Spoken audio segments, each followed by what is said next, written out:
Bismillahirrahmanirrahim. Terbit daripada hati yang salim, mendapat surga Jannatun Naim. Masuk surga bisalamin aminin. Dengan bismillah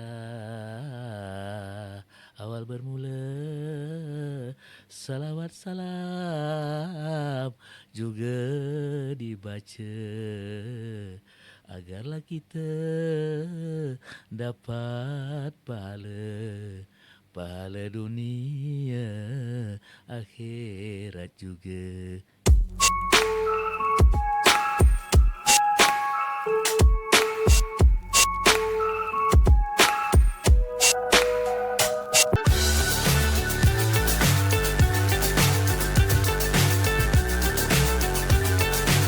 Assalamualaikum warahmatullahi wabarakatuh. Waalaikumsalam warahmatullahi wabarakatuh. Alhamdulillah pada hari ini kami kedatangan tamu salah satu sastra Melayu lah, tokoh sastra Melayu di Kabupaten Negeri Hilir.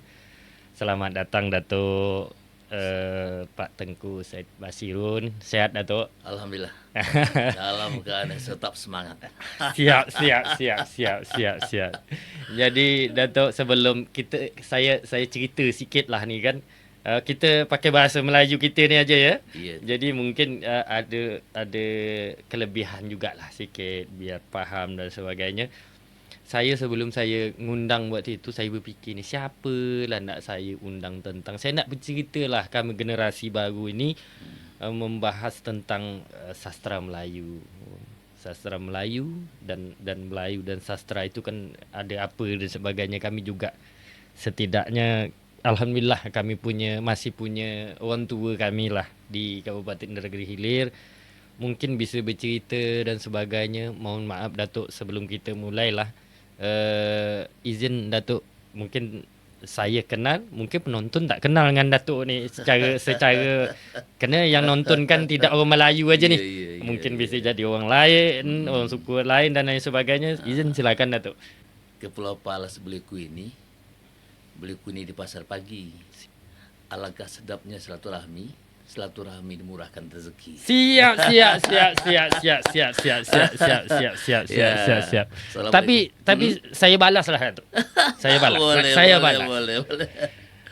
Jarum hilang di tengah jerami, Masya Allah. bangku dibawa di tengah gurun. Selamat datang Pak Tengku Said Basirun. Masya Allah. Semoga berfaedah podcast kita ini. Alhamdulillah. Siap. Lanjut Pak. Ya, alhamdulillah. Kalau saya nak kenal nama saya ni Tengku Said Basirun. Bukan Tengku Said, tapi Said. Said Basirun. Kalau saya punya farm Al-Habsi. Farm saya Al-Habsi. Kemudian kalau untuk bercakap tentang masalah zuriat ini kan kadang-kala kan orang melihat wah ini Al-Habsi, ini Habib gitu kan. Ya memang begitu, tetapi kan tidaklah itu untuk kita banggakan. Tetapi paling tidak kita punya itu. Dan itu tidak boleh kita buang ke mana-mana. Memang itu asal muasalnya gitu kan. Iya, betul. Kemudian Datuk, saya ini kan kalau bahasa tempat lahir saya kan tidaklah di sini. Saya kan daerah Kepulauan Meranti. Tetapi orang tua saya kalau di Inhil itu sangat lama. Sangat lama di Inhil sampai beliau almarhum itu sudah menjadi tokoh adat Melayu sudah. Menjadi sebagai panutan untuk orang minta petunjuk tentang adat istiadat Melayu, baik bapak saya atau mak saya. Dan kemudian akhirnya pun kisah mengisah pun saya pun dari Kepulauan Meranti Selat Panjang saya pindahlah ke sini. Kena orang tua dah keliling-keliling pindah ke sampai Tembilahan, saya pindah sini. Gitu tu. Saya pindah sini di SMA 1. Oh, SMA 1 dah tu ya. SMA 1. Habis SMA 1 saya pun masih di sini, tapi saya banyak berkecimpung dalam dunia kesenian. Masih bujangan kan, kesenian kan kemana-mana lah tu. Iya. Bergerak bermacam-macam di teater juga, di sastra juga. Ikut-ikut festival provinsi, kabupaten sampai juga ke ke Jakarta juga mengisi acara-acara Iya, Jakarta iya, kan. iya, iya. Jadi maka sebab itu keluarga-keluarga saya ini ya kena ada dari itulah dari orang tua kan. Kena orang tua juga memang pemangku adat. Iya. Tak jauh lah pohon dari Iya, buahnya kan. betul. Maka sebab itu adik-beradik saya tu banyak ke sana. Seperti adik saya ada yang sudah sangat dikenal di MC ke mana-mana, setiap ada cara pun full dia Iya, kan. iya, iya, iya, iya. Dan saya pun banyak berkecimpung dalam adat istiadat Melayu-Melayu, dalam sustanan Melayu kan gitu kan. Apalagi pakcik-pakcik saya pun memang ke situlah.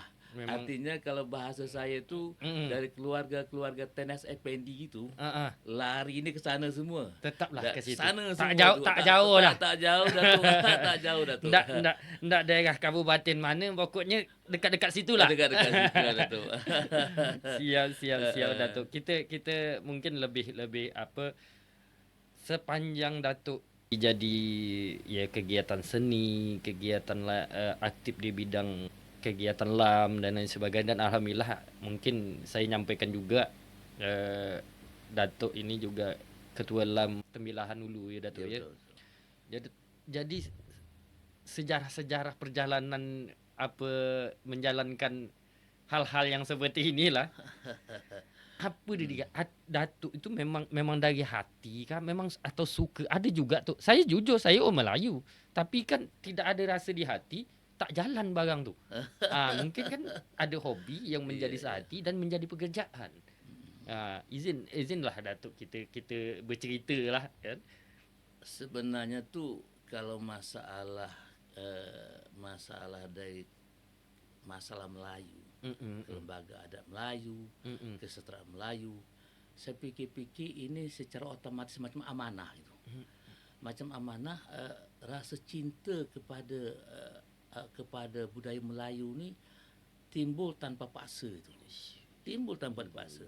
Maka sebab itu dari orang tua yang suka menggerakkan begitu, dan saya pun sambil duduk sambil bercakap tapi tidak mendalam gitu. Cuma nengok-nengok gitu aja. Dia bikin olah pantun, suka gitu-gitu aja gitu kan. Nengok-nengok aja. Tetapi setelah lama kelamaan dalam kehidupan yang serba yang begitu, dari orang tua serba begitu, saya memikirkan betul, saya fikir-fikir ini masalah kelembagaan adat Melayu ini penting bagi saya. Dan saya tengok orang tua saya itu suka di mana-mana ada pengantin, dia sebagai pengantung, kemudian macam mana ada istilahnya beras kuning macam mana, apa bahan-bahan dia, apa yang dinamakan cecah inai, ada namanya inai lebay itu apa, inai curi itu apa, kan? Di mana letaknya beredah, di mana cara kita apa bahan-bahan beras kuning tu apa, tepung tawar tu apa bahan-bahan dia. Sementara kadang-kadang orang bahan pun asal ada beras kuning sudah selesai. Ya kan? Kita kadang-kadang itu orang yang tak tahu tak nak bertanya, harusnya bertanya. Kalau misalnya cecah inai itu bahan-bahan dia apa-apa tu. Ada buah kuning, ada buah basuh, ada bunga rampai, ada air pecung, kemudian ada inai, kemudian daun dia apa macam pula, daun hati-hati, ada daun hati-hati, daun sedingin, ada lagi daun ganduk rusa. Itu dibikin. Jadi bukan istilah asal buat. Jadi kadang-kadang kita punya jadi masalahnya itu tadi cecah inai kita asal buat. Di situ.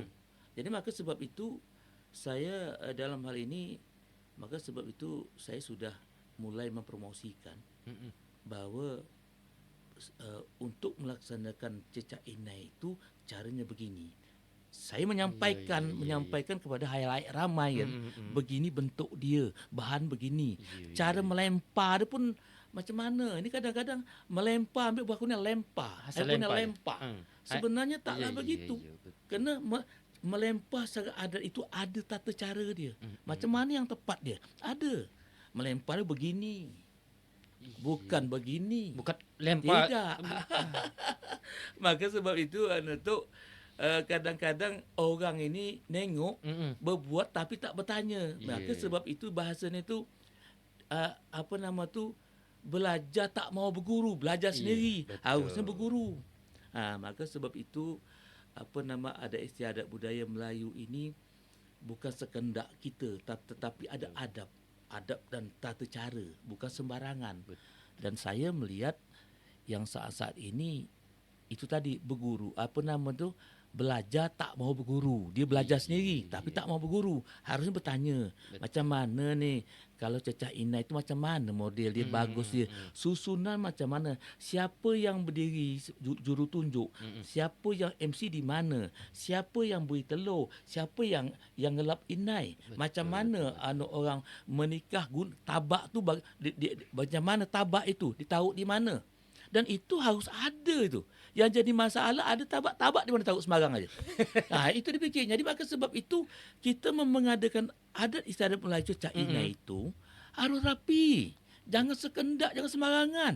Ini kadang-kadang ada bisa sembarangan. Sembarangan duduk, sembarangan berdiri, sembarangan menyuruh.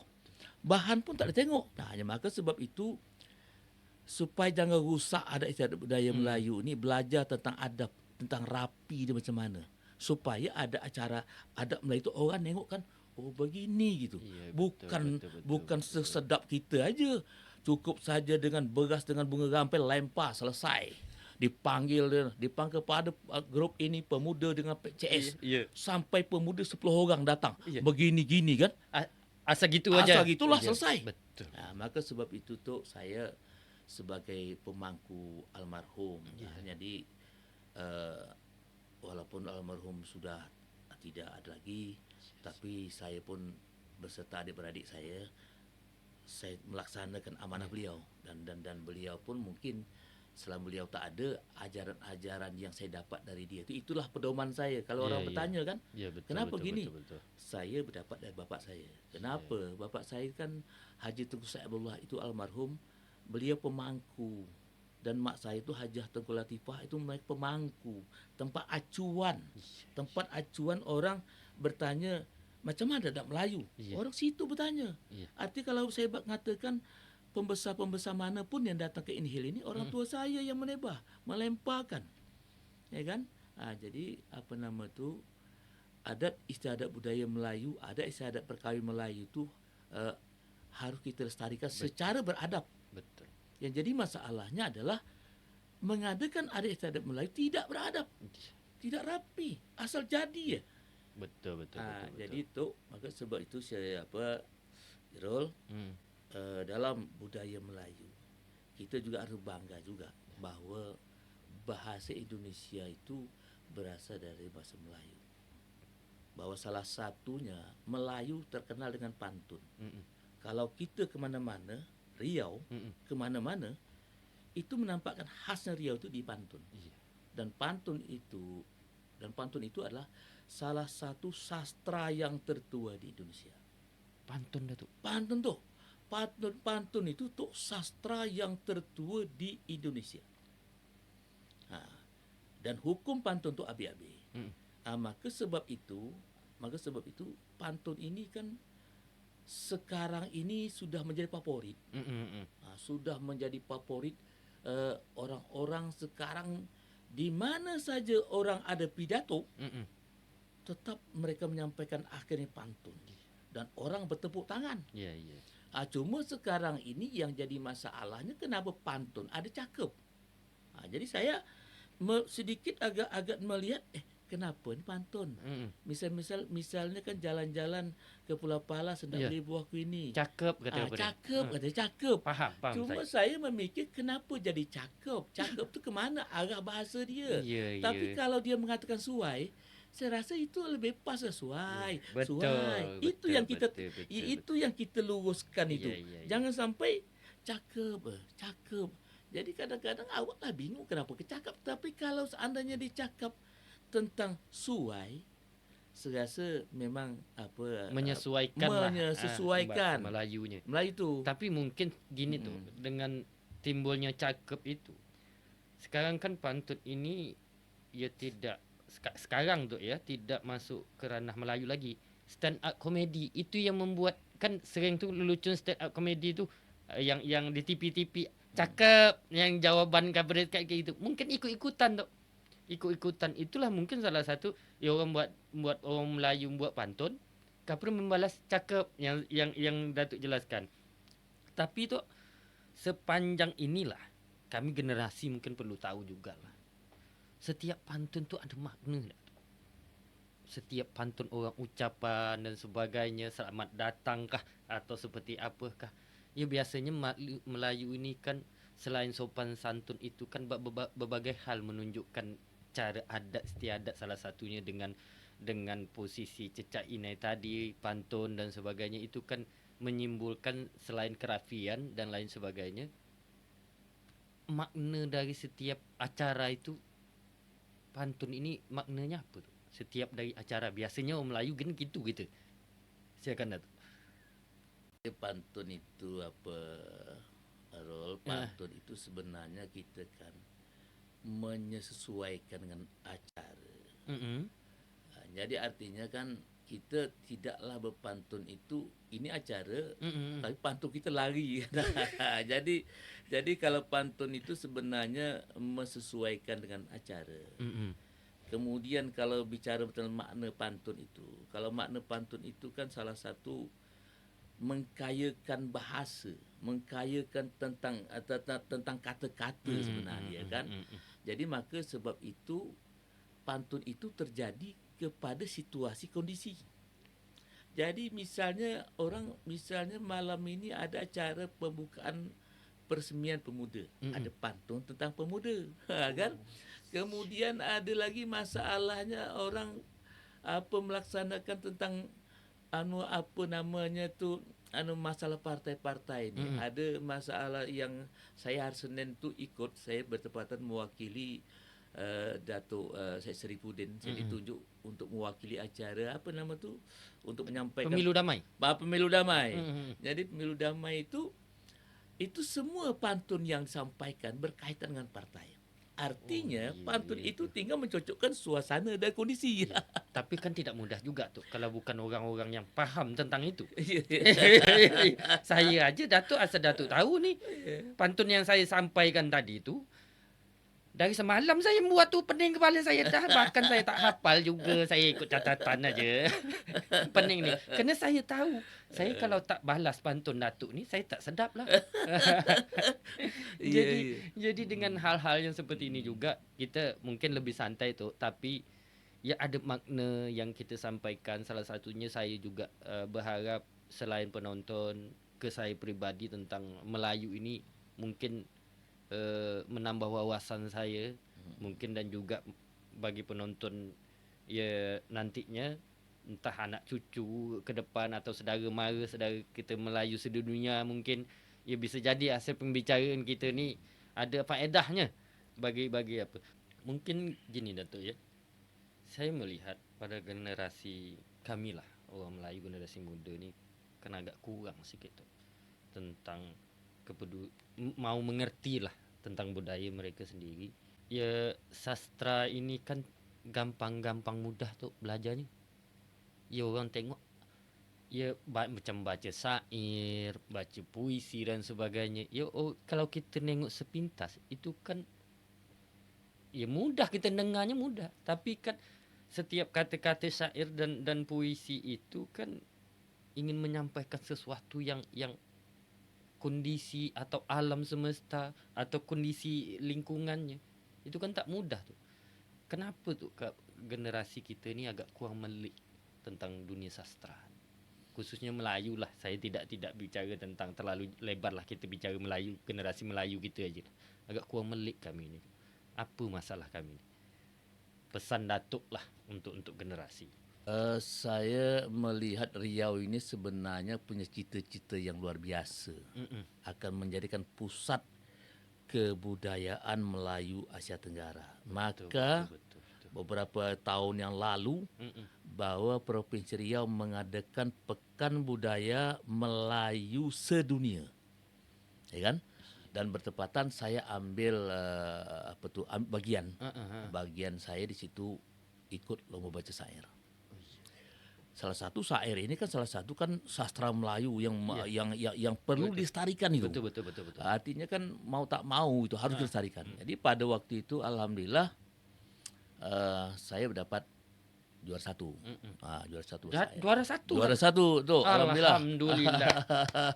Orang tua kita dari Inhale ni dapat juara satu. Waktu acara di Pekan Budaya Melayu Sedunia. sedunia. Jadi yang ikut itu Berapa negara tu? ada Singapura, ada Malaysia, ada Thailand juga, ada dari Brunei, ada dari Filipina.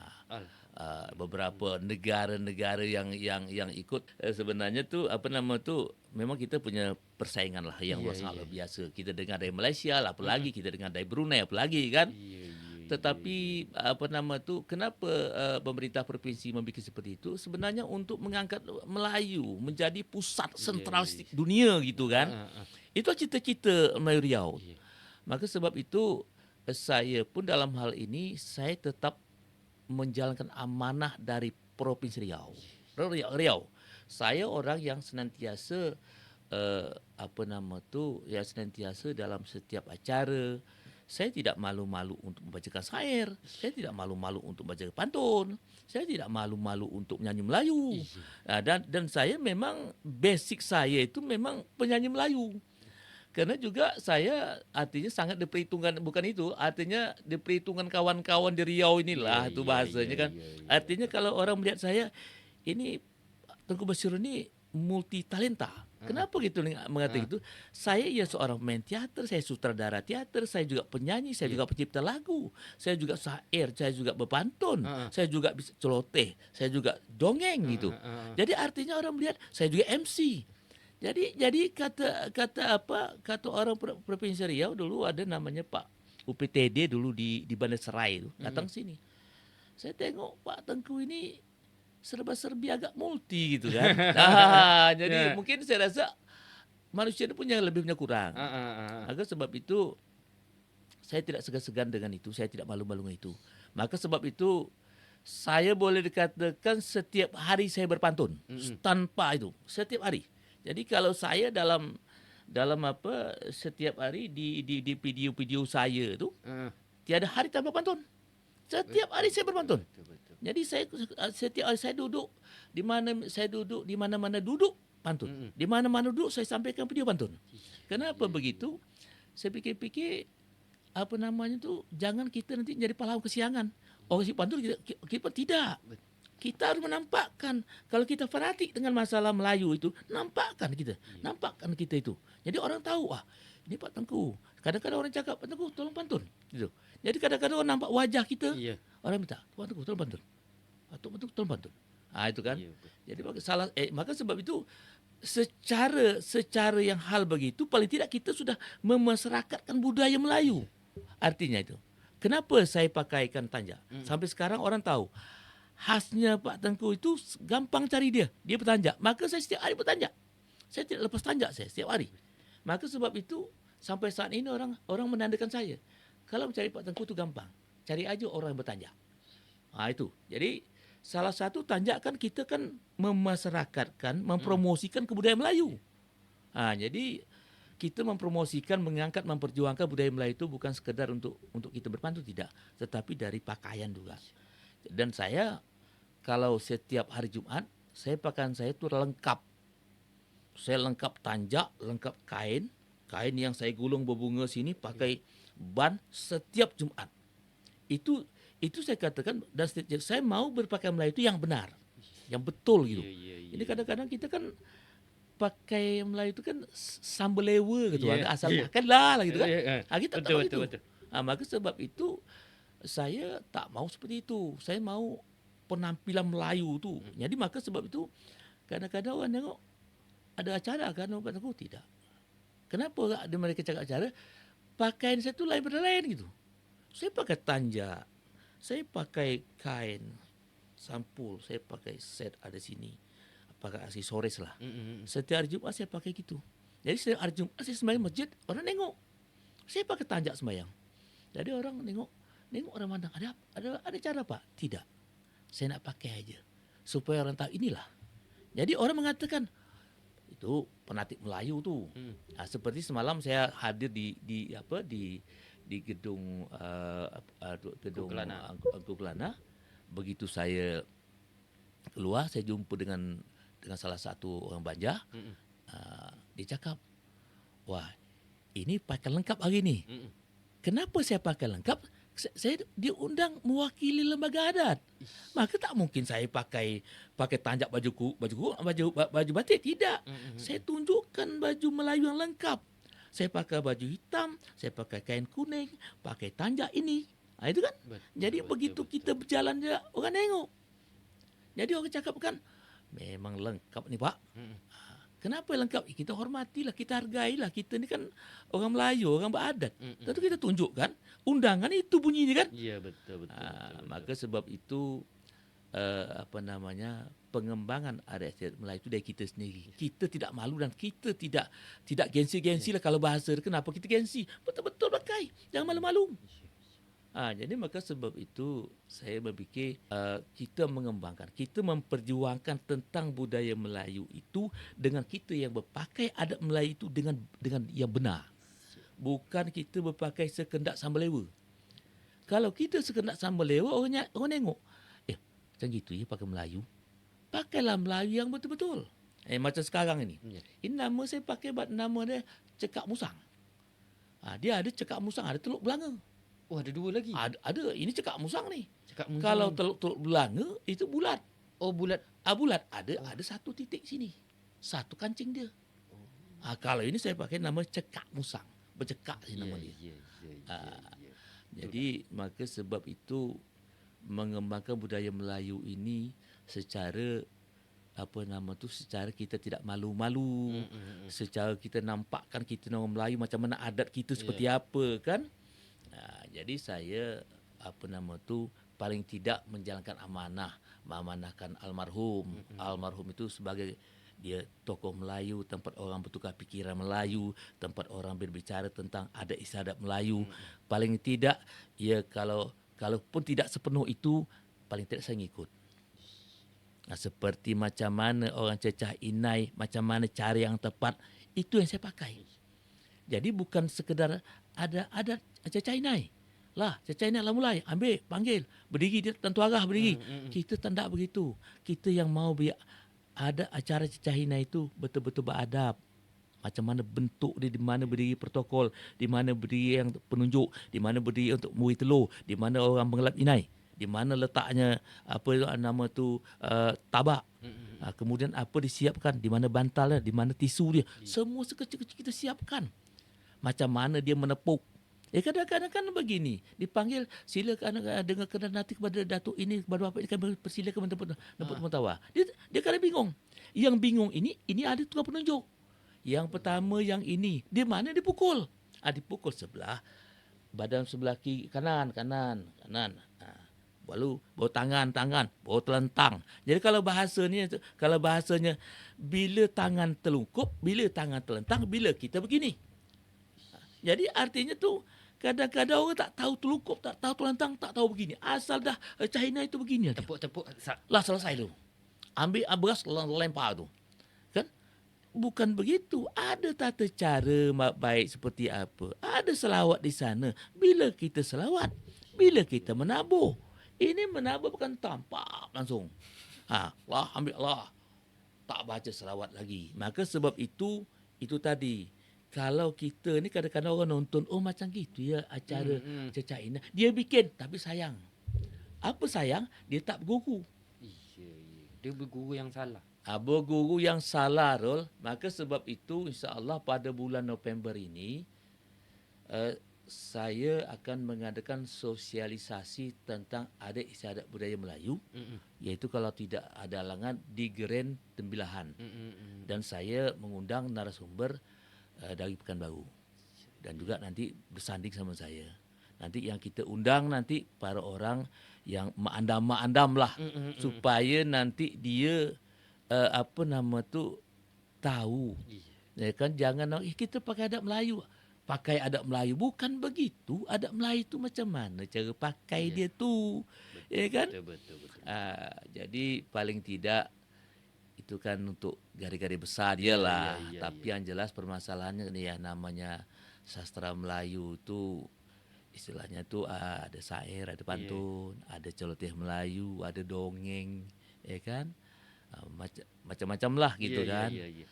Tetapi yang jelas dengan kita berpantun artinya secara tak langsung kita sudah mengembangkan sastra Melayu. Dengan kita bersair, ya kan, secara tak langsung kita sudah sudah mengembangkan budaya Melayu. Dan saya Rol, dan saya sudah bikin bahawa di mana-mana kan ada syair ya. Ya. Kalau di Rengat ada syair namanya syair Surat Kapal. Kemudian di Tanjung Pinang syair Gurindam. Kemudian di Mekalis dan Selendang Lima. Selendang Lima itu sudah seluruhnya dari Riau sampai Australia sana. Sama bunyi Selendang Lima itu. Jadi sekarang saya memikir apa syair di Indragiri Hilir ini. Dan saya kalau tidak salah saya masih ingat itu sekitar tahun 98 tahun 96 gitu. Dan saya mencuba untuk memberanikan diskusi di Teater Arena Pekanbaru. Ya, saya mengangkat yaitu syair ibarat kabar kiamat karya Syekh Abdul Rahman Siddiq bin Muhammad Afi Al-Banjari. Syair dia yang saya ambil tetapi irama saya bikin. Irama, dia syair dia punya. Dia syair kan kalau syair Tuan Guru itu lebih kurang 1.800 bait. Saya bikin irama dia. Dan irama itu kita diskusikan di Pekanbaru yang kita undang para seniman, sastrawan, para dosen-dosen, para mahasiswa-mahasiswa. Kita undang. Kemudian kita kena sidang. Jadi saya di sidang itu, saya baca itu di depan, kemudian disidangkan. Sudah dibaca, mereka bertanya. Mereka bahas secara tuntas tentang irama ini. Dan akhirnya dari pembacaan saya mereka bertanya dan saya menjawab dan pada akhir titik akhirnya mereka mengaku bahwa ini bisa dijadikan syair khas Indragiri Hilir. Waktu itu disampaikan oleh para seniman, para dosen-dosen, para anak-anak mahasiswa mengatakan bahwa di Riau tidak ada irama seperti ini. Dia sifat pertanyaan itu setiap penyampaian irama dan sebagainya ditanyakan tuh. Jadi saya bacakan tentang iramanya tuh. Jadi iramanya tuh mereka mengatakan irama ini tidak pernah mereka dengar gitu. Artinya mereka tidak pernah dengar di mana mereka pergi, tak pernah. Misalnya mereka pergi Malaysia, tak pernah seperti itu. Mereka misalnya pergi ke mana, tidak pernah seperti itu. Ya kan? Maka dalam diskusi-diskusi itu, akhirnya pukul 11 malam, mereka memutuskan bahwa ini bisa dijadikan syair khas Indragiri Hilir. Dan kemudian saya di Pekanbaru balik ke sini. Waktu itu bupatinya Pak Azwin Yaakob. Waktu itu ya Pak Azwin Yaakob. Azwin Yaakob istrinya kan Tengku itu. Dan kemudian kita coba bicarakan hal ini, saya coba bicara hal ini dengan ketua PKK itu Ibu kan. Bicara hal itu ada sambutan yang paling luar biasa. Maksud sambutan luar biasa itu baguslah syair ini kita lombakan antar PKK se-kabupaten. Maka sebab itu syair ini awal pertama itu yang mengadakan itu, yang mengambilkan iramanya itu dilombakan antar PKK se-kabupaten. Hasil dari nada yang Bapak irama itu. Memang kalau karya syairnya, liriknya punya Tuan Guru. Iramanya saya. Dan kemudian iramanya itu saya berangkat ke Pekanbaru itu saya tidak minta izin. Saya minta izin waktu itu almarhum Bang Idam. Itu pertama sekali. Beliau sangat senang. Beliau mendoakan. Kemudian baru saya datang lagi Al-Ustaz Sarkawi Hasan almarhum. Dia sangat suka sekali. Dia sangat mendukung. Kemudian saya datang lagi kepada Al-Ustaz Pak Zainuddin. Anak beliau, anak Abdul Rahman Siddiq. Mereka mendukung. Dengan mereka mendukung itulah saya berangkat ke Pekanbaru. Dari Alhamdulillah hasilnya juga memuaskan. Hasilnya Parol sangat menyenangkan lah. Iya. Sangat menyenangkan dan kemudian syair itu kita gerakkan, kita adakan lomba-lomba setiap tahun dan akhirnya pariwisata 10 tahun ini tetap mengadakan lomba syair ibarat itu setiap tahun. Dan akhirnya syair ibarat itu menjadi syair khas Indragiri Hilir.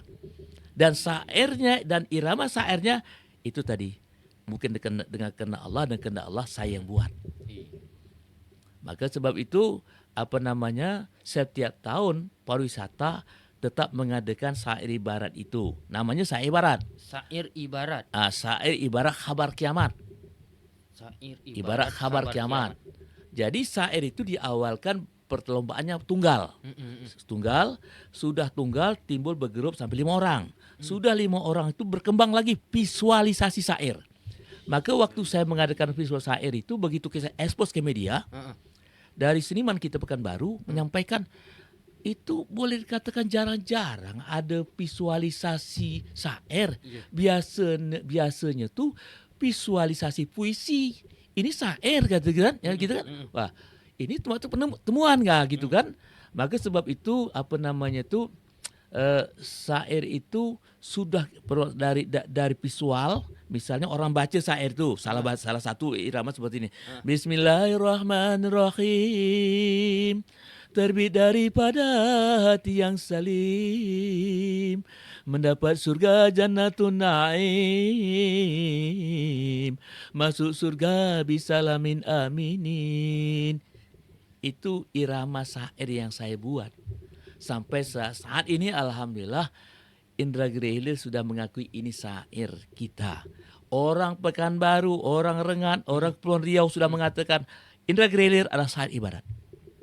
Maka sebab itu mempromosi dan mengangkatkan syair ibarat ini kita perlu kesabaran. Perlu kesabaran dan ketenangan. Artinya tuh kita terus. Kenapa? Dan sekarang orang dari luar daripada kabupaten, mereka tahu bahwa Indragiri pun syair, yaitu syair ibarat. Dan kita kadang-kadang yang tahu dengan syair ibarat itu anak-anak sekolah. Dari masyarakat umum itu agak kurang tahu bahwa syair khas Indragiri itu mana ini. Betul. Saya aja baru tahu tuh. Jadi ini kan juga menjadi wawasan bagi saya. Jadi alhamdulillah kita ini yang penting bagi kami generasi Datuk. Jadi syair ini juga ya semakin banyak orang yang mengikuti, setidaknya Datuk ada kesenangan di hati. Oh, alhamdulillah karya-karya aku dibaca orang, apa semua orang. Ya terlepas itu seperti apa penyampaian, tapi nadanya tetap sama. Tak apa, memang ya membaca syair ni Datuk tidak orang-orangnya juga Datuk. Ya, kalau bahasa nadanya agak sumbang, agak tak sedap juga. Agak tak sedap juga dengarnya. Agak ternaik juga telinga kita dengar. Jadi inilah Datuk yang kami perlu tahu. Setidaknya ya salah satunya mungkin nanti kita mungkin bisa khusus membahas tentang tata cara memakai tanjak, memakai kain yang betul. Ya kami ni jujur lah tu. Asal lekat aja nampak rapi, dia asal lekat tu. Asal lekat, asal tak ngelok, kalau bahasa kita agak tak ngelolo aja. Tapi kan orang bisa bergaya bukan hanya sebatas bergaya, tapi ada makna. Oh, ni ikat di sini apa maknanya? Ni orang bujang macam mana kainnya? Orang yang sudah nikah macam mana kainnya? Itu tak semua orang tahu. Jadi mungkin nanti dengan tema yang berbeza, mungkin malam ini kita khusus sastra dia dulu. Nanti saya akan undang Datuk dengan versi, kita bahas tentang tata cara pakai tandak yang benar versi Melayu, pakai kain-kain yang betul versi Melayu itu. Ya, boleh banyak gaya, tapi tahu makna. Jadi hal-hal yang seperti ini juga perlu juga rasanya Datuk, kami sebagai generasi ini mungkin ya lewat orang nonton video kita nanti, oh seperti ini yang benar. Dan saya juga mendatangkan narasumber juga tak orang yang salah.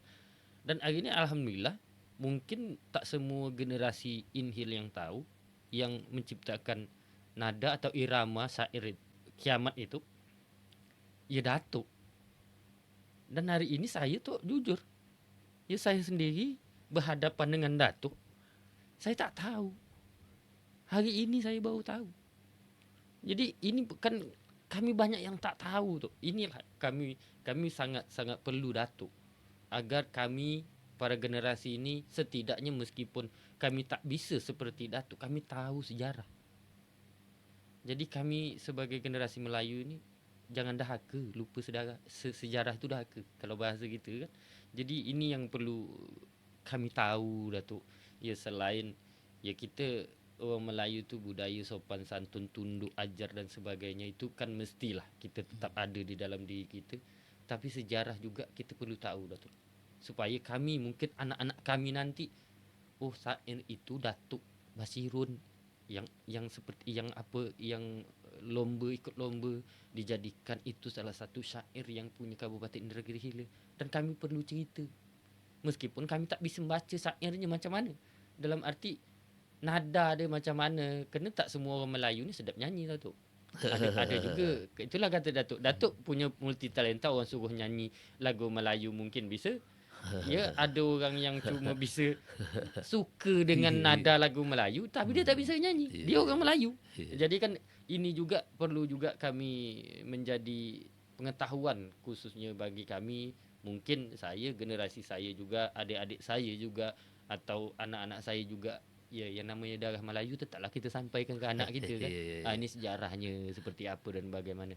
Mungkin mohon maaf Datuk, orang yang nonton video kita malam ini, podcast kita malam ini, oh seperti ini. Inilah perlunya. Saya juga berharap dengan kedatangan Datuk ada pelajaran yang berharga pada kami generasi, khususnya mungkin yang nonton ini pasti generasi muda banyak ni. Kena tahu dunia digital tu, tahu teknologi medsos dan sebagainya. Kalau orang tua-tua, kalau tak anak dia yang suruh nonton, mungkin dia tak faham ni. Oh ya betul loh apa yang disampaikan Pak Tengku dan sebagainya. Jadi ini sangat menjadi pelajaran sangat luar biasa. Saya jujur Datuk, banyak yang saya fikir waktu itu siapa yang menjadi narasumber. Ketika saya ini tema yang saya angkat, yang ini yang tak kita podcastkan, alhamdulillah Allah memberi jalan. Saya langsung chat Datuk waktu itu. Tok, macam mana kita podcast? Kita bercerita tentang ini dan sebagainya. Tapi alhamdulillah. Tapi sepanjang ini Datuk, khusus Datuk sendirilah membedakan dongeng, sastra, puisi, syair. Itu susah tak Datuk? Sebenarnya kan kena jiwa raga tu ada sana. Jadi maka sebab itu kena ada kaitan dengan jiwa raga, agak sedikit mudah untuk ikuti. Sebenarnya kan seperti misalnya Selendang Delima tu macam mana misalnya kan? Misal begini nih, dengan bismillah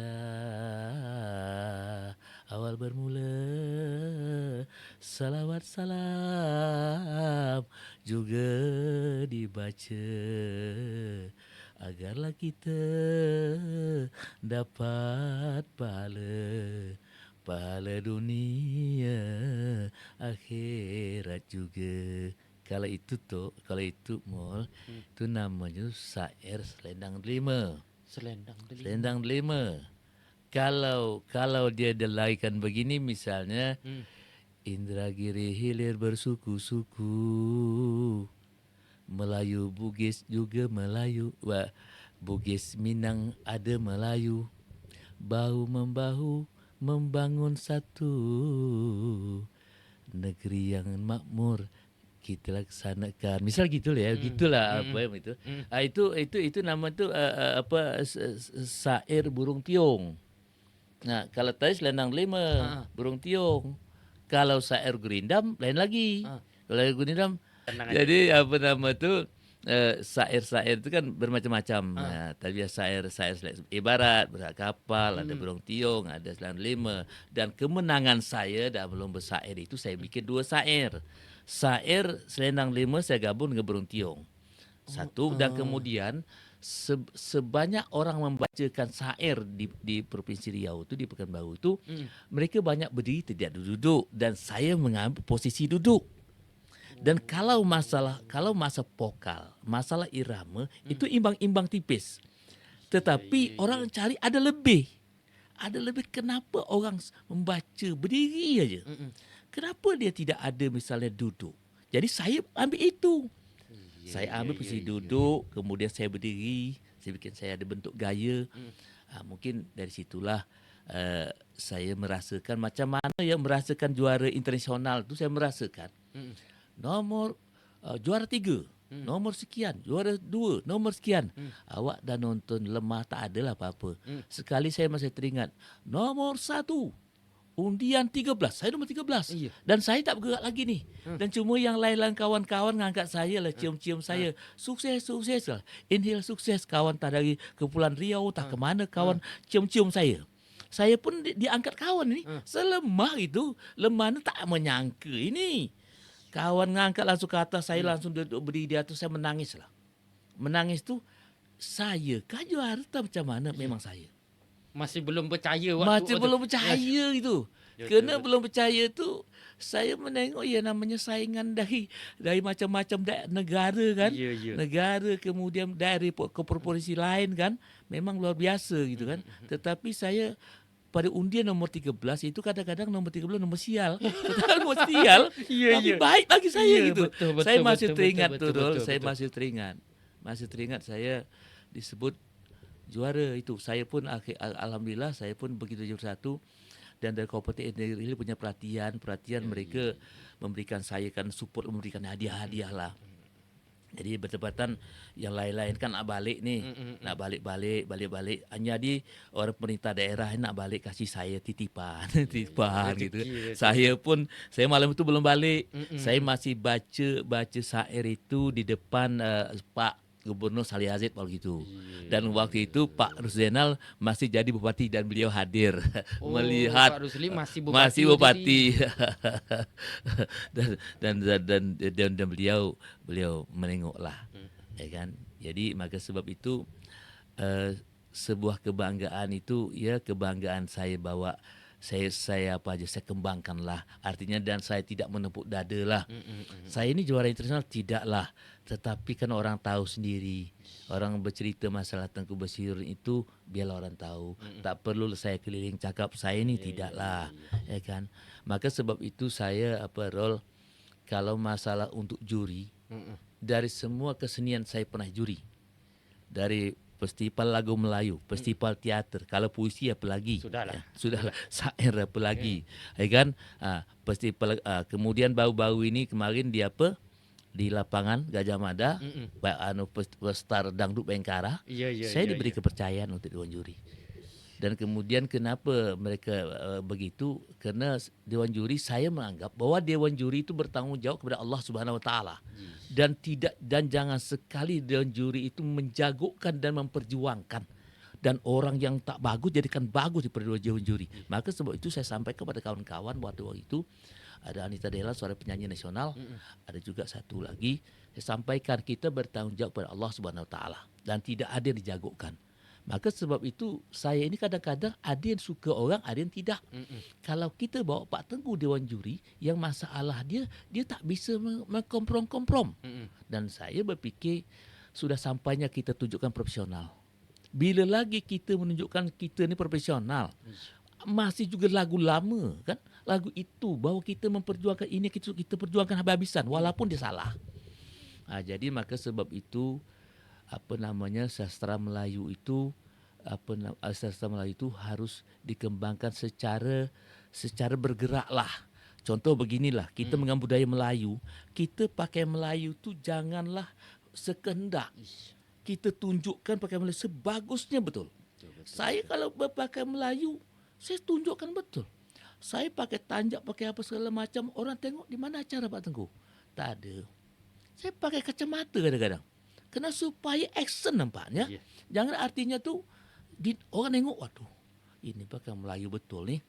Jadi kitanya kalau pakai, kita kadang-kadang pakai Melayu sembarangan seakan kita merendahkan. Betul.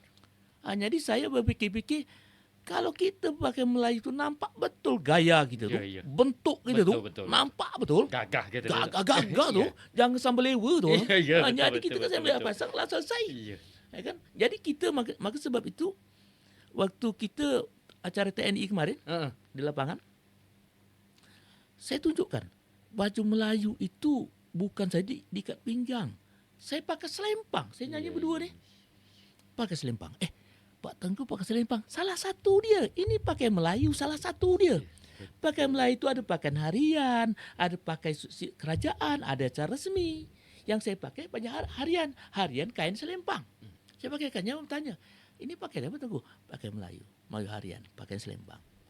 Nah, jadi maka sebab itu saya mengajak pada kawan-kawan sebenarnya. Saya beri contoh. Ini saya kejumpa kawan-kawan bisa ke kantor kan. Nah, aduh, macam mana cara orang kahwin Tengku? Tidak, kita pakai harus rapi, harus bagus. Betul. Jadi orang nengok. Betul. Jadi kalau saya ke kantor-kantor nengok. Ya nengok saya tu bukan saja jantan betina lah. Ya. Nengok no. Tengku lengkap betul Tengku. Ya macam mana tak lengkap?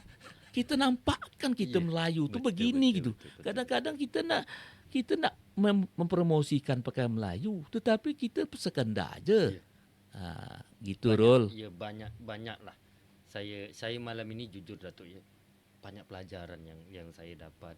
Jadi saya juga orang bukan hanya sebatas engkau orang Melayu, tapi menjaga tu tidak, dalam arti setidaknya banyak hal pelajaran mana keseharian orang Melayu tu seperti apa.